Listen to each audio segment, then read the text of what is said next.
So the next on a big webmaster tool that I want to teach you how to.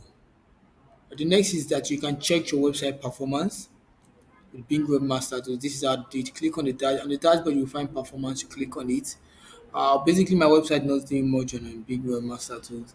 I'm focusing on the Google because the Google search engine, the Google search engine, approximately 92 to 93% use the Google search engine. So I focus more on Google search engine.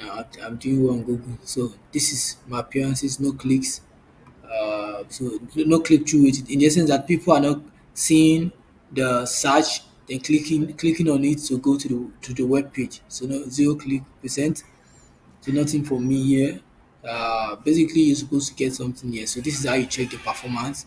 You check, then you get the keywords. You get the impressions here, the keywords that your website visitors are typing to get to your web pages, the clicks, the position on Bing. So let's move on to the next. This is how to check your website performance.